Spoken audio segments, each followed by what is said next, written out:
The call to prayer echoed through the dusty streets of Noura's town, bouncing off claybrick homes and rusted satellite dishes. The heat of the day was beginning to soften into the amber hush of evening.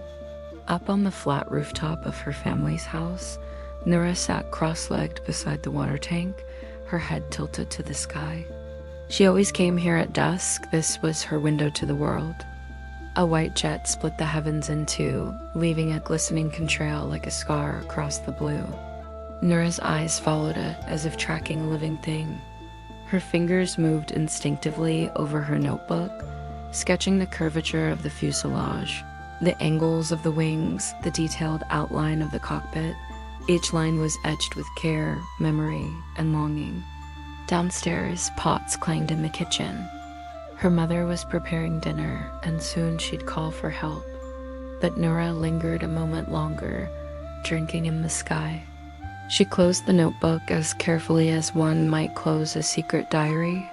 Its pages were filled with blueprints, cockpits, landing gear, turbine designs. Some pages had equations, others had phrases in English like lift equals CLXX egg. She decopied them from old library books and aviation PDFs she'd hidden in a folder named School Project on her battered old laptop. Inside her room, a faded poster of a commercial airliner was pinned behind the door, something she'd torn from an outdated aviation magazine.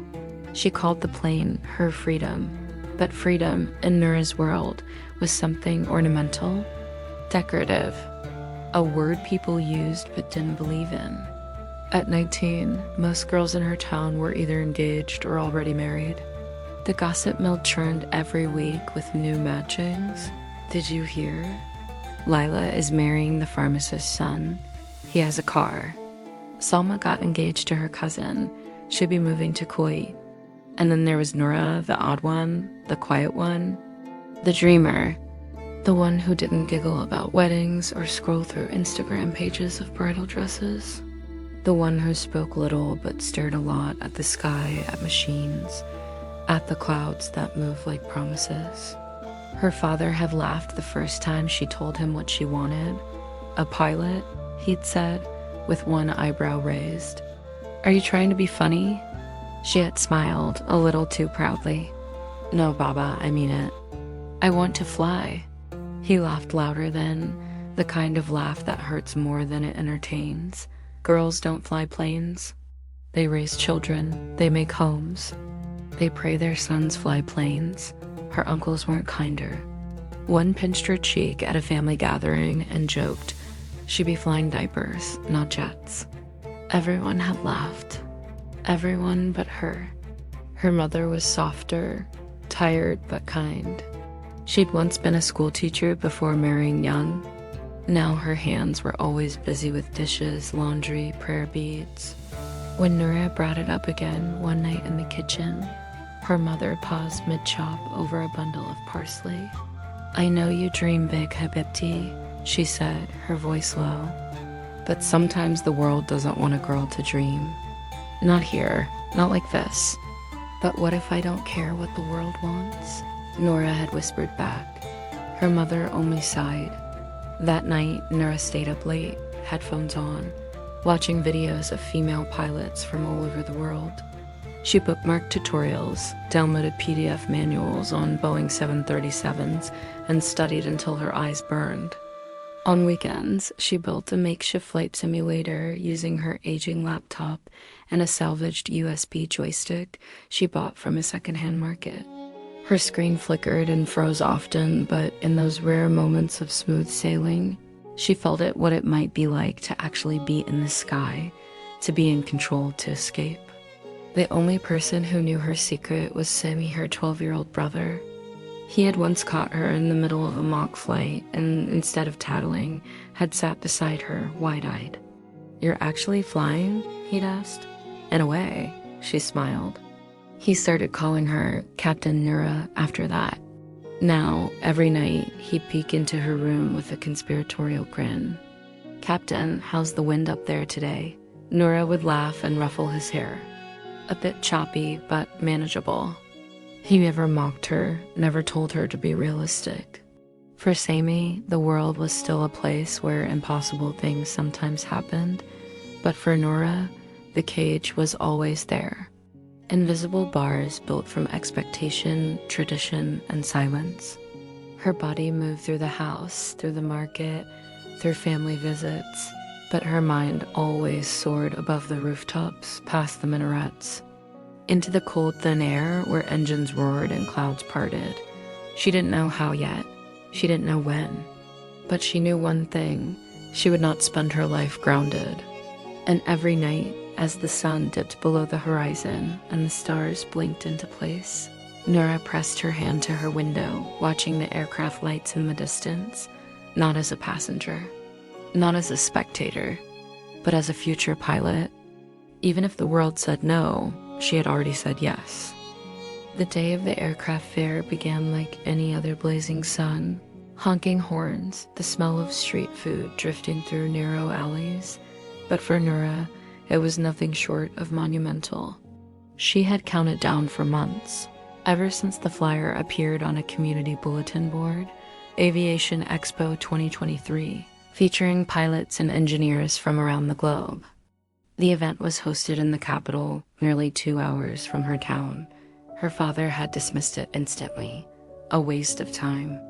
Nothing but boys and noise, but Noura had made up her mind. Her cousin Layla was attending with her university's engineering club, and Noura had begged, pleaded, and finally struck a deal. She'd help Layla prepare for her finals in exchange for sneaking in with her group. She dressed carefully, that morning baggy jeans, a long-sleeved hoodie 2 sizes too big, her hair tucked tightly beneath a cap. A backpack slung over her shoulder held her sketchbook, her tattered aviation notes, and a folded resume she'd printed at an internet cafe. Inside the venue, it was another world. Giant banners hung from the ceiling, innovating the skies. Tomorrow's pilots today. The air buzzed with excitement. Booths overflowed with scale models of fighter jets, commercial aircraft, and drones. People clustered around VR simulators and 3D engine displays. English, Arabic, French, and German mixed like jet fuel in the air. Noura's heart thudded wildly. She had dreamed of this. But quickly, her excitement collided with reality. She was the only girl she could see in a sea of men, mostly older, many in uniform. Every time she paused to read a schematic or peer inside a cockpit demo, she felt eyes slide toward her. Some confused, others dismissive. At one booth, a man gave her a skeptical once-over before handing her a flyer without speaking. At another, when she asked a technical question about thrust-to-weight ratios in fighter jets, the presenter chuckled and said, "Maybe your brother will understand this better." Still, she persisted. Booth by booth, she studied, observed, took notes. She didn't belong, but she wasn't leaving. Then she heard it. A European accent through a microphone, echoing from the main hall. Live Q&A with international pilots and engineers. Panel starts in 5 minutes. Her feet moved before her fear could catch up. She pushed through the crowd toward the stage. At the front sat a panel of 2 American pilots, 1 German aerospace engineer, and a lean, sandy-haired Austrian flight instructor named Marcus Weiss. The hall buzzed with excitement as attendees took their seats. The moderator began fielding questions, mostly generic queries about training hours, simulators, and engine specs. Then, one man stood up and asked, "What's your process for assessing lateral stability during turbulent crosswind landings?" The panel fell silent. A couple of them exchanged glances. Marcus leaned into the mic. "That's quite a technical one," he said with a chuckle. "Care to elaborate?" The man stammered. He couldn't, and that's when Noura's hand rose. It was slow, shaky, almost involuntary. "You use yaw damping," she said, her voice loud in the mic as the moderator blinked and handed her the floor. "But more importantly, you analyze the aircraft's spiral stability. High dihedral effect and low directional stability can lead to Dutch roll and crosswinds. The pilot needs to balance rudder and aileron input manually during low-altitude turbulence, or rely on augmented systems if available. Silence. Someone in the back snorted. Another said, "Who's that?" Marcus looked at her, eyebrows raised. "And where did you learn that?" he asked, genuinely curious. "I taught myself," Noura replied. "Mostly books and simulator software." "Do you fly?" "Not yet," she said, "but I will." The silence broke into applause, not wild but real. Marcus smiled, then waved her forward. "Would you mind joining us up here?" He said, "We'd like to hear more." Noura's knees shook as she walked toward the stage. Her hands clenched tight around her notebook. For 20 minutes, she stood beside pilots from across the world, answering questions, even correcting a technical detail one of them had glossed over. And she did it not with arrogance, but with the hungry humility of someone who had studied in the shadows for years. After the panel ended, people gathered around her. Some curious, some skeptical, a few genuinely impressed. Then Marcus approached again, this time alone. "You weren't on the attendee list," he said. "What's your story?" Noura hesitated. She thought of her family, her town, the expectations pressing down on her chest like gravity, and then she told him. "All I've ever wanted," she said quietly, "was to fly. But where I come from, girls aren't supposed to want that." He listened carefully. "We're starting a year-long pilot foundation course in Vienna this fall," he said. "Mostly scholarship-based. You'd need a visa and guardian permission, but I could sponsor your application." Noura's breath caught. "This is not a joke," she whispered. "I don't joke about wings," he said with a wink. That night on the rooftop, the stars felt closer than ever. She showed her mother the brochure with trembling hands. Her father wouldn't even look at it. "No daughter of mine will go live in some Western country to play games with planes," he said coldly. The argument that followed left the house raw with silence. But 2 nights later, her mother slipped into her room and pressed something into Noura's hand, her own wedding ring. "For the ticket," she whispered. "Go, before life cages you like it did me." And just like that, a girl who had never set foot on an airplane boarded one heading toward Vienna, toward flight school, toward the horizon that once felt unreachable. She was terrified. She was heartbroken. But above all, she was finally airborne. The cold hit her first. When Noura stepped out of the airport into Vienna's early autumn air, it felt like the wind was trying to remind her, "You're not home anymore." The air was crisp and clean, but unfamiliar, foreign. She pulled her coat tighter around herself, clutching her travel bag as people bustled past taller, paler, speaking in a language that sounded like elegant machinery. She had never been this far from home. She had never been away from home at all, but here she was. Marcus had arranged everything. The language courses, the dormitory at the flight academy, even a warm welcome from a student coordinator named Annika, who held up a handwritten sign at arrivals. "Noura, willkommen." She was tall and friendly, with wild red curls and boots that clacked confidently against the airport floor. Noura followed her through the crowd, both exhilarated and hollow with fear.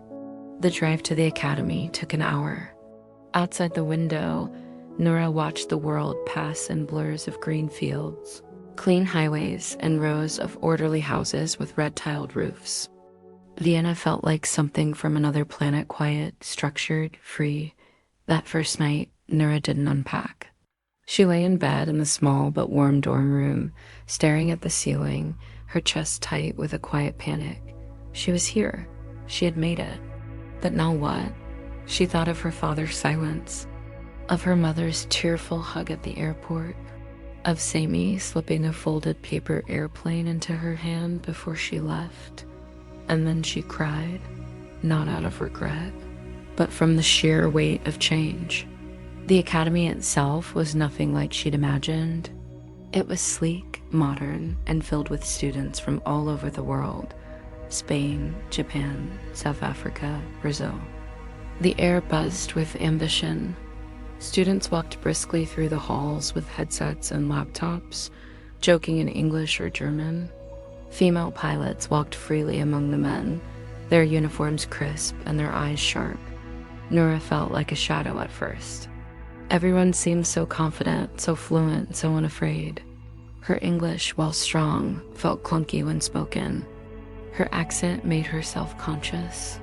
When her instructor called on her during a theory lecture on jet engine mechanics, her voice wavered, barely above a whisper. But then came the simulator. Noura sat in the faux cockpit with trembling hands, surrounded by glowing buttons and digital screens. As the sim began, she moved instinctively. Her fingers knew where to go. She had practiced the setup 100 times at home on a glitchy laptop with half-broken keys. Now it was real.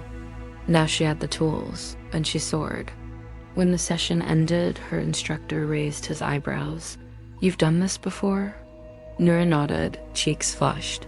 "Very impressive," he said. "Very clean control." It was the first compliment she had ever received for flying, and it felt like sunlight cracking through frost. A week later, she was introduced to Captain Elizabeth Kramer, a retired commercial pilot who now mentored students, especially women from underrepresented countries. Elizabeth was strict but kind, with silver-streaked hair tied back in a no-nonsense braid. She wore tailored jackets and spoke in clipped, confident tones. She had a reputation. She didn't tolerate excuses, but she fought hard for those who earned her respect. She met Noura in the hangar on a rainy Tuesday. "So," Elizabeth said, looking her up and down, "you're the girl from the panel story." "Yes, ma'am," Noura replied. "I hear you fly simulators better than most of the boys." Noura bit back a smile. "I try." "Good. Try harder. You're already 2 steps behind language, culture, confidence. The only way through is excellence." And Noura took it to heart. She trained harder than anyone. She stayed late. She studied every night. Elizabeth pushed her, corrected her posture, made her repeat landings until her palms ached. "You want the world to respect you?" she once said. "Then don't ask for it. Take it. Fly so well they can't ignore you."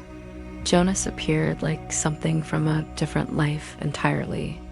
He was an engineering student from Sweden, soft-spoken, tall, and always scribbling in a leather notebook. They met during a joint workshop on aerodynamics. Noura was awkward, scribbling notes feverishly while everyone else chatted freely. He noticed her corrections on the whiteboard. "You're good at this," he said with a half smile. "I just like planes," she replied, unsure how to respond.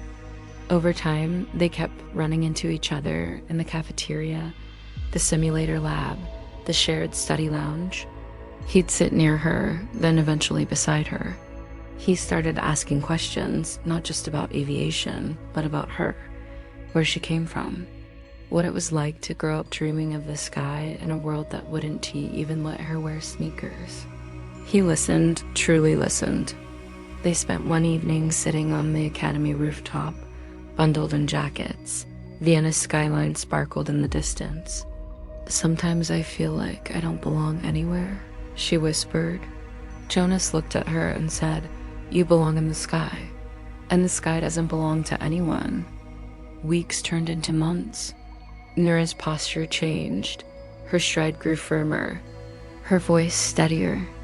She still stumbled in German, but she no longer apologized for it. She made friends: Annika, Jonas, a Malaysian trainee named Suri, who had also fought her way out of a stifling life.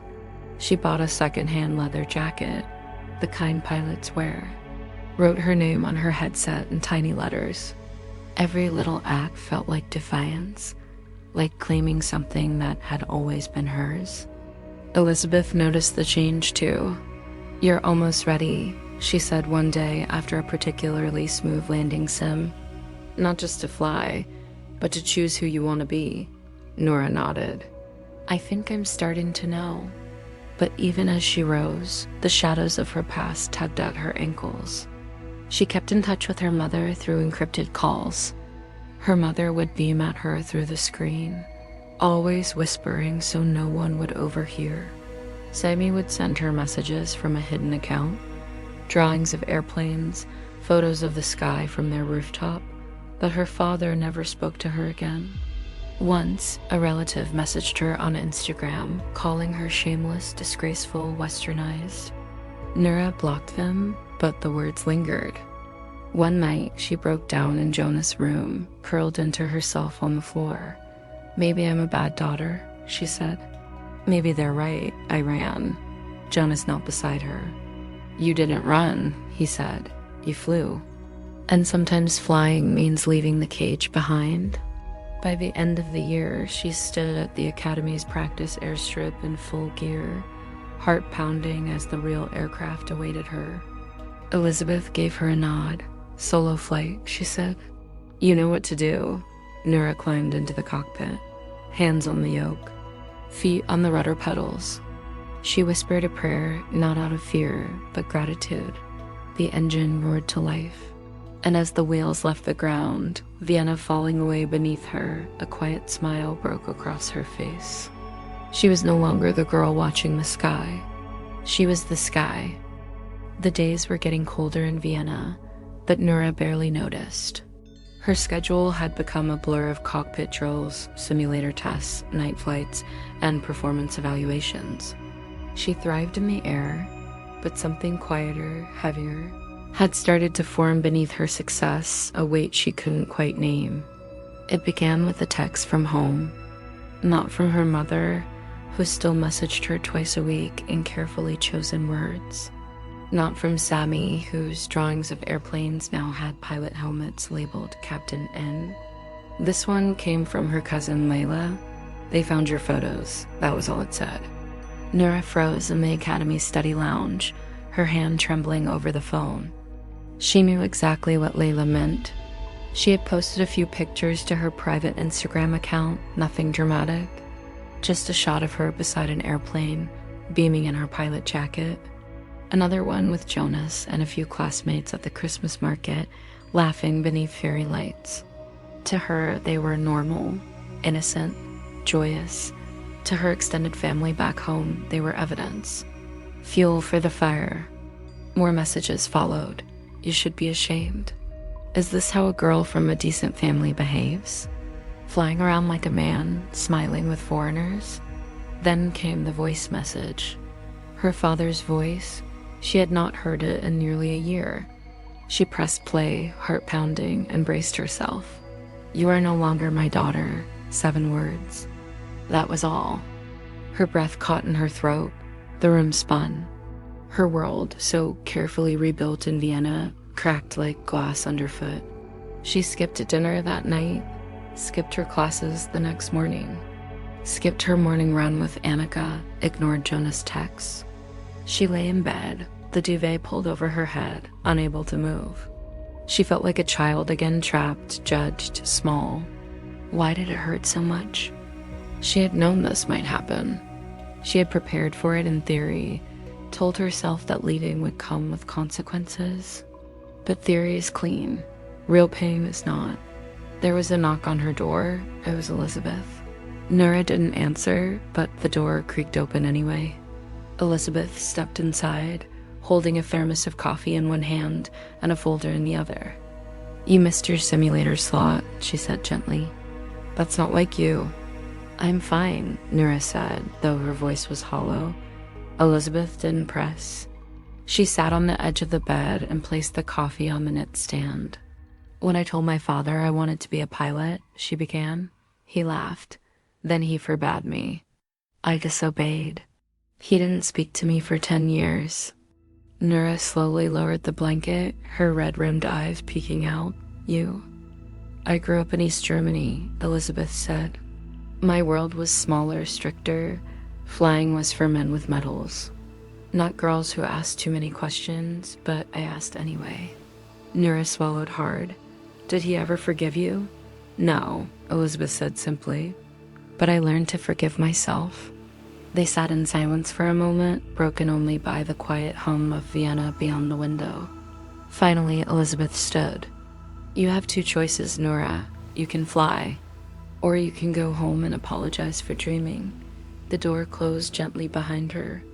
That night, Noura opened her laptop and watched an old video she had saved months ago, an interview with a Syrian woman who became a commercial pilot in Europe. The woman had said something Noura had forgotten until now. They can take your belonging, your language, your family, but they cannot take the sky from you. The next morning, she got up. She returned to class, took her simulator slot, rejoined her study group. The pain didn't vanish, but it stopped controlling her. Jonas found her on the rooftop a few nights later. She had brought 2 mugs of tea and offered him one without a word. They found the pictures, didn't they? He asked softly. She nodded. He sat beside her in the cold, their shoulders just touching. For a while, neither of them spoke. I can't pretend to understand it all, he said finally, but I'm proud of you.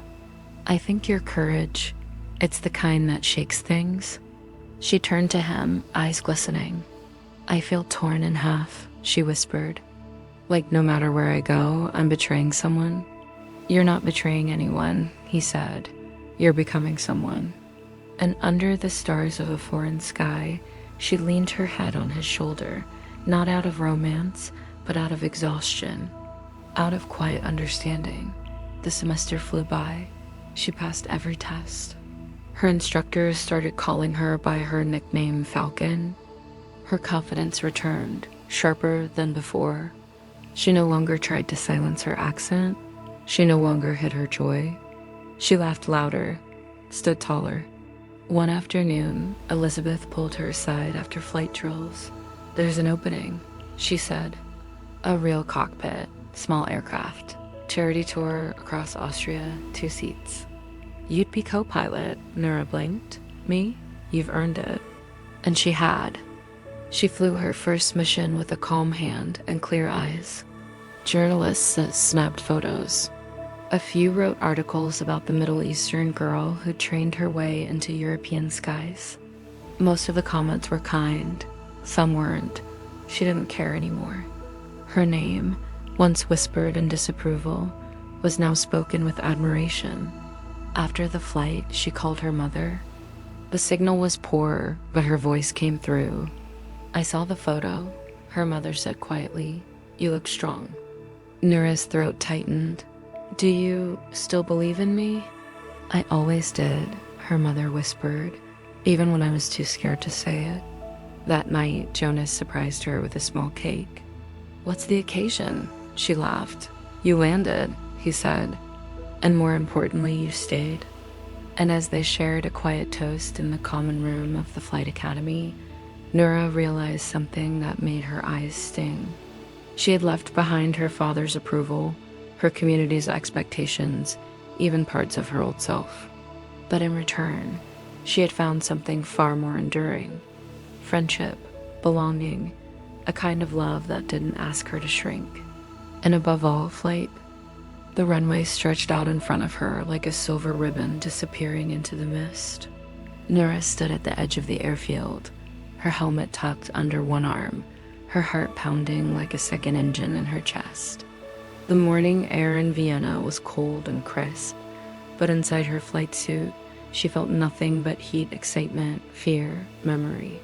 This was it, graduation day. 12 months ago, she had stepped off a plane terrified and lost. Now she was about to step into one with confidence in her eyes and wings on her shoulders. The training was complete. The tests were passed. The solo flights, the radio calls, the emergency drills, the late nights in the simulator, they were all behind her now. All that remained was the final flight, not a test. A ceremony, a ritual, one last takeoff to mark the end of one life and the beginning of another. She glanced behind her. Her classmates stood in a line, waiting their turn. Jonas stood off to the side, camera in hand, wearing that crook smile he always gave her before big moments. She caught his eye, and he nodded once, just enough to say, I see you. I believe in you. But what caught her breath was the figure standing farther back near the spectator gate, wrapped in a thick coat, scarf drawn over her mouth, stood a woman with dark eyes and tired hands. Her mother, Noura, blinked, stunned. For a second, she thought it was a trick of the light, but no, the figure waved, tentatively, shyly, like a mother afraid to cross an invisible line. And Noura's heart broke and rebuilt itself all in one beat. She turned back toward the plane. Her instructor, Captain Elizabeth, stood waiting at the bottom of the ladder. She looked Noura up and down and gave the smallest hint of a smile. "Ready, Falcon?" Noura took a deep breath. "I've never been more ready." She climbed up into the cockpit, buckled in, and ran through the pre-flight checks with a calm, practiced rhythm. Switch by switch, dial by dial, she brought the machine to life. The low hum of the engine filled the air, followed by the slow, steady roar of power building. Tower clearance came through her headset. Runway clear. Wind steady. She guided the aircraft into position, the nose pointed toward the horizon. Her fingers rested lightly on the throttle. Her feet settled on the rudder pedals. For a moment, everything was still, and then she pushed forward. The plane surged ahead, wheels rattling over asphalt, speed climbing with building. The hum became a growl, the growl became a scream, and then the wheels left the ground. The earth fell away beneath her, shrinking into a patchwork of rooftops and trees, the city below blurred with speed. The clouds opened like a curtain. She was flying, not in a simulator, not in a dream, not in secret. She was flying in the open, under the sun, above a world that had once tried to clip her wings. Tears pricked her eyes, but she blinked them away. She had promised herself no crying in the cockpit. Not today. Noura now flies regional missions across Europe, with dreams of captaining transcontinental flights. She calls her mother once a week. They talk about the weather, the flights, and sometimes about the past. Her father still hasn't spoken to her, but she no longer lets silence define her worth. Her brother Sami has started building his own paper airplanes again. Sometimes when she passes over her homeland at night, Noura looks down and wonders how many girls are staring at the same sky, dreaming the same impossible dream she once did. To them she offers this: you are not a mistake. You are not too much. You are not asking for too much when you ask to fly. The sky is not a place for the chosen few. It belongs to the brave. And you are brave. Never forget that.